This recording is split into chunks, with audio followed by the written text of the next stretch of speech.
Hello student, welcome to my YouTube channel excellent success group. तो student, आज हम discuss करेंगे क्लास 7 में chapter 14 symmetric exercise 14.3। Question number 5 दे रखा में, name the quadrilateral which have a both line and rotational symmetry order more than one. यानी कि वो हमें क्वाड्रिलेटरल के नाम बताने हैं जिनके अंदर सिमेट्री लाइन और रोटेशनल सिमेट्री दोनों की दोनों क्या होनी चाहिए, एक से ज़्यादा। यानी कि लाइन सिमेट्री ये भी एक से ज़्यादा होनी चाहिए और रोटेशनल सिमेट्री ये भी क्या होनी चाहिए, एक से ज़्यादा होनी चाहिए। ऐसी फिगर के नाम बताने हैं। तो देखो, ऐसी फिगर के अंदर हमारा नाम आएगा, सबसे पहले आएगा स्क्वायर का।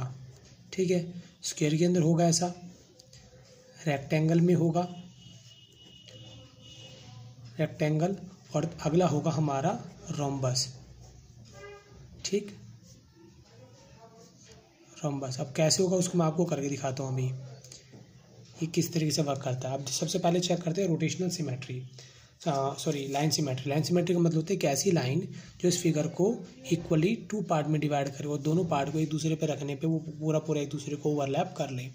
तो मैंने यहाँ पे एक सिमेट्री लाइन ड्रॉ की, ये पार्ट इस पार्ट के बराबर होगा। यहाँ से सिमेट्री लाइन ड्रॉ की, ये पार्ट ऊपर वाले पार्ट के बराबर होगा। अगर मैं एक दूसरे को इस तरीके से ओवरलैप करूँगा तो पूरा कवर कर लेंगे। क्लियर। तीसरी लाइन हमारी ये होती है और चौथी लाइन हमारी ये होती है। तो कुल मिला के इसमें जो लाइन ऑफ सिमेट्री है वो कितनी होगी, 4 होंगी। अब रोटेशनल सिमेट्री चेक करनी है इसके अंदर।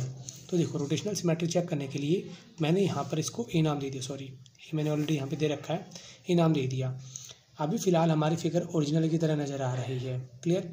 मैंने इसका 90 डिग्री रिवॉल्व किया, रिवॉल्व करने पर अभी भी ओरिजिनल की तरह ही नज़र आ रही है।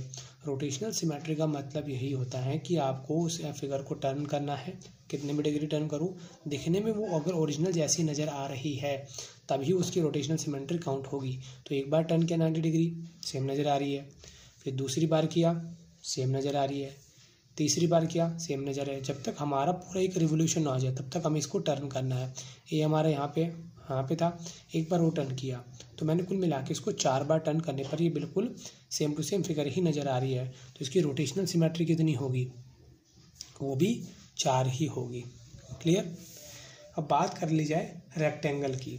ठीक है, तो रेक्टेंगल में भी लाइन ऑफ सिमेट्री कितनी होगी, एक तो इसको यहाँ से इक्वली 2 पार्ट में डिवाइड किया जा सकता है, एक यहाँ से। कुल मिला के इसमें जो लाइन ऑफ सिमेट्री है वो कितनी होंगी, 2 होंगी।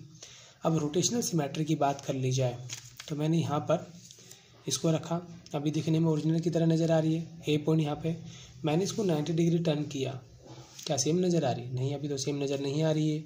फिर मैंने इसको 180 डिग्री टर्न किया, अब देखने पे सेम नज़र आ रही है। यानी कि एक नंबर ऑफ रोटेशन कितना होगा, 1 हो गया, ऑर्डर ऑफ रोटेशन। फिर 270 डिग्री टर्न किया, सेम नज़र आ रही है, नहीं। फिर पूरा कंप्लीट 360 डिग्री टर्न कर दिया, वापस हमारे यहाँ पे आ गया तो सेम नज़र आ रहा है। तो कुल मिला के ऐसा हमारे साथ 2 बार हुआ। तो रोटेशनल सिमेट्री कितनी हो जाएगी, 2 हो जाएंगी। क्लियर। अब डिस्कस करते हैं रोम्बस को। तो रोम्बस के अंदर जो इसकी सिमेट्री लाइन होती है वो होती है इसका डायगोनल, पहला ये और दूसरा ये। अगर हम इसको इस तरीके से डिवाइड करते तो ये वाला पार्ट इस पार्ट पे रखेंगे तो पूरा एक दूसरे को ओवरलैप कर लेगा। जैसे कि ये मैंने इसको अगर पार्ट को इसके ऊपर रखूँगा तो पूरा ओवरलैप ये कर लेगा। ठीक है, इसी तरीके से ये वाला डायगोनल वाला पार्ट भी। तो इसकी सिमेट्री लाइन एक ही होगी, दूसरी होगी। तो सिमेट्री लाइन कितनी होगी, 2। फिर बात कर ली जाए इसकी रोटेशनल सिमेट्री की। तो मैंने यहाँ पे एरो रखा, ए पॉइंट हमारे यहाँ पे है। अगर आप इसको ध्यान से देखो तो अभी ए पॉइंट हमारे यहाँ पे है, मैंने इसको राइट वाला पार्ट जो उसकी कॉर्नर थोड़ा निकला हुआ है, लेफ्ट वाले पार्ट का कॉर्नर थोड़ा अंदर की तरफ है। मैंने एक बार टर्न किया तो अब राइट वाले पार्ट का कॉर्नर अंदर हो गया, लेफ्ट वाले का निकल गया। तो अभी तो बिल्कुल सेम नज़र नहीं आ रही है। एक बार और टर्न किया, अभी 90 डिग्री किया था, अब मैंने पूरा 180 डिग्री कर दिया। ठीक है, अभी दिखने में एक जैसा नज़र आ रहा है, तो ऑर्डर ऑफ रोटेशन 1 हुआ। फिर दोबारा से मैंने इसको टर्न आउट किया, करने पे अभी क्या सेम नज़र आ रहा है, 270 डिग्री टर्न करने पे नहीं आ रहा। एक बार और टर्न किया, पूरा कंप्लीट 360 डिग्री। ये जहाँ से शुरुआत हुई थी वापस वहीं पर वो पहुँच गया है, तो बिल्कुल सेम टू सेम नज़र आ रहा है। तो इसको रोटेशनल सिमेट्री कितनी हो जाएगी, वो हो जाएंगी 2। हमें मोर देन 1 चेक करना था। अभी जो फिगर मैंने आपको टर्न करके दिखाया उन्हीं फिगर को मैं यहाँ पर ड्रॉ करके भी दिखा देता हूँ। तो यहाँ पर स्टूडेंट मैंने इनकी जो सिमेट्री फिगर थी वो यहाँ पे मैंने ड्रॉ कर दी है। क्लियर। ये हमारा क्वेश्चन नंबर 5 हो गया। अब डिस्कस करेंगे क्वेश्चन नंबर 6 को। बोला गया है, after rotating 60 degree about a centre a figure looks exactly the same at the original position. यानी कोई फिगर है, कैसी भी फिगर हो, अगर उसको 45 डिग्री टर्न करने पर 60 डिग्री टर्न करने पर वो एग्जैक्टली नज़र आ रही है। ठीक है, तो the same as a original position at what angle will be the happen for the figure, यानी कि उसके अब और एंगल क्या रखें कि वो फिगर सेम ही नज़र आए। देखो कोई भी फिगर होती है पूरा कंप्लीट 360 डिग्री का रिवॉल्यूशन करती है, जहाँ से शुरुआत करती है कंप्लीट चक्कर लगाकर वापस वो डेफिनेटली उस पॉइंट पर पहुँचती है। जैसे मैंने ऊपर आपको 3 फिगर बना के दिखाई, यहाँ से शुरुआत की थी 90, 180, 270 एंड कंप्लीट कहाँ पे हो 360 पे शुरुआत हुई, यहाँ से 180 पे चला 360 पे शुरुआत हुई 180 पे, कंप्लीट कहाँ हुआ 360 डिग्री पे। इसी तरीके से मैंने आपको ये क्वेश्चन करवाए थे एक्सरसाइज 14.3 का क्वेश्चन नंबर 4। यहाँ पर भी आप अगर देखो मैंने अलग अलग स्क्वायर कर लिया, कंप्लीट कहाँ पे हो 360 डिग्री पे, 360 डिग्री। जितने भी फिगर है इन सब का कंप्लीट कहाँ पे होता है 360 डिग्री पे ही कंप्लीट होता है। क्लियर। तो हमारा जो एंगल है वो कुल मिला के 360 डिग्री पर ही कंप्लीट होगा।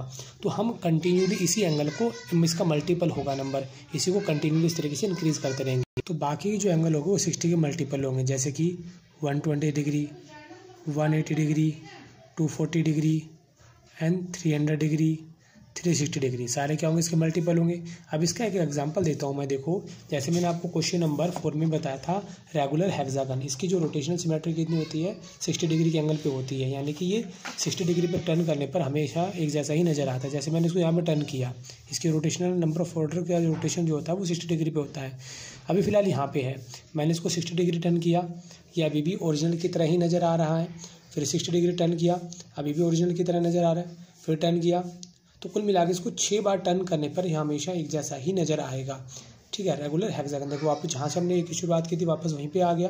तो 60 डिग्री का इसका टर्न आउट होता है। इसकी सारी फिगर अगर हम देखें तो कुछ इस तरीके से नज़र आएगी। देखो 60 डिग्री टर्न किया, पहले पॉइंट ये यहाँ था, यहाँ पहुँच गया, फिर टर्न किया, यहाँ पहुँच गया, फिर टर्न किया, यहाँ आया, फिर टर्न करने पे तो कुल मिला के इसकी 6 रोटेशन होती है और हर बार क्या रहता है ये ओरिजिनल की तरह ही सेम नज़र आता है।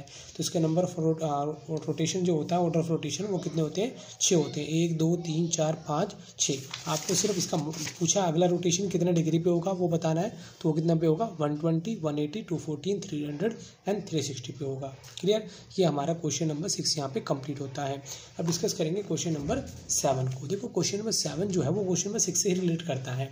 Can we have a rotational symmetry of order more than 1। कोई ऐसा है रोटेशनल सिमेट्री जिसकी एक से ज़्यादा है। एंगल ऑफ रोटेशन 45, क्या उसका एंगल ऑफ रोटेशन 45 डिग्री हो सकता है। मैंने आपको अभी भी बताया कि रोटेशन पूरा कंप्लीट करता है 360 डिग्री पे, क्योंकि फिगर जहाँ से शुरुआत करेगी 0 डिग्री से कहीं से भी शुरुआत करती है, कंप्लीट उसका 360 डिग्री पे ही होगा यहाँ पे। तो इसका अगर पता लगाना हमें, ठीक है, यहाँ पे जो भी एंगल होता है ये अगर इसका डिवाइड या अगर ये फैक्टर 360 डिग्री का होता है तो इसका मतलब इसका नंबर ऑफ रोटेशन इतने डिग्री पे हो सकता है। लेकिन अगर ये जो नंबर है 360 का फैक्टर नहीं है तो इसका रोटेशनल एंगल नहीं हो सकता। ठीक है, तो हम क्या करेंगे कि 360 डिग्री में डिवाइड देंगे 45 डिग्री का। डिवाइड देने पर पूरा चला गया तो हमें पता लग जाएगा ऑर्डर ऑफ रोटेशन कितना है। और ऑर्डर ऑफ रोटेशन हमेशा एक नेचुरल नंबर होगा, क्योंकि हम जितनी बार भी फिगर को टर्न करते हैं, देखो इस फिगर को अगर ध्यान से देखा जाए, हमने जितनी भी फिगर को टर्न किया एक नेचुरल नंबर है। जैसे मान लो 1 2 3 4, 4 बार टर्न हुआ, 2 बार हुआ, 2 बार हुआ, 3 बार हुआ, 6 बार हुआ, इसके तो इनफाइनाइट है, इसका 1 बार हुआ। तो जो भी नंबर आएगा हमारा एक कंप्लीट नंबर होगा, डेसिमल में कभी नहीं होगा, ना फ्रैक्शन में होगा। ठीक है, तो डिवाइड देने पे हमें एक कंप्लीट नंबर मिलना चाहिए। कंप्लीट नंबर मिल जाता है तो समझ लेना कि वो एंगल पॉसिबल है, अदरवाइज पॉसिबल नहीं होगा। दोनों में 5 का डिवाइड जा रहा है। 5 7 से 35, 1 बच गया, 5 2 से 10, 5 9 से 45, 9 8 से 72, यानी कि पूरा डिवाइड चला गया। तो इसकी ऑर्डर ऑफ रोटेशन कितनी निकल के आई 8 आई, जो कि कंप्लीट नंबर है। तो इसका मतलब इतने 45 डिग्री एंगल पर हम उसको रोटेट करेंगे तो वो बिल्कुल फिगर उसकी सेम नज़र आएगी। ठीक है, तो इसको मैं यहाँ पे मेंशन कर देता हूँ। तो स्टूडेंट यहाँ लिख दिया, yes we can have a rotational symmetry of order more than 1 whose angle 45 degree possible है हमारा। इसी तरीके से इसका सेकेंड पार्ट है। 360 डिग्री में हमने 17 का डिवाइड दिया। डिवाइड यहाँ कर लेते हैं। 17 दूनी 34, माइनस किया 2 तारा 0, 17 एकम 17, कितना बच गया 3 बच गया यहाँ पे। तो इसको हम कैसे लिखेंगे 21 लिखा, जो रिमाइंडर बच गया ऊपर और ये नीचे आ गया। तो ये हमारे मिक्स फ्रैक्शन बना, एक कंप्लीट होल नंबर नहीं आया। जैसे यहाँ पे 8 आया था तो होल नंबर नहीं आया, तो इसका मतलब ये एंगल पॉसिबल नहीं होगा। No we can not have a rotational symmetry of order more than 1 whose angle is 17 degree, यानी कि ये एंगल पॉसिबल नहीं हो सकता रोटेशनल सिमेट्री के लिए। क्लियर, क्योंकि यहाँ पर एक होल नंबर नहीं आया। अगर डिवाइड देने में इस तरीके से होल नंबर आ जाता तब तो पॉसिबल था, नहीं आया तो इसका मतलब इसका ऑर्डर ऑफ रोटेशन नहीं हो सकते पॉसिबल, कभी भी रोटेशन इस फ्रैक्शन में नहीं हो सकता। इसी के साथ हमारा क्वेश्चन नंबर 7 यहाँ पे कंप्लीट होता है। उम्मीद करता हूँ स्टूडेंट आपको क्वेश्चन समझ में आ गया होगा। अगर आपको वीडियो पसंद आए तो वीडियो को लाइक करें, शेयर करें, कमेंट करें और चैनल को जरूर सब्सक्राइब कर लें।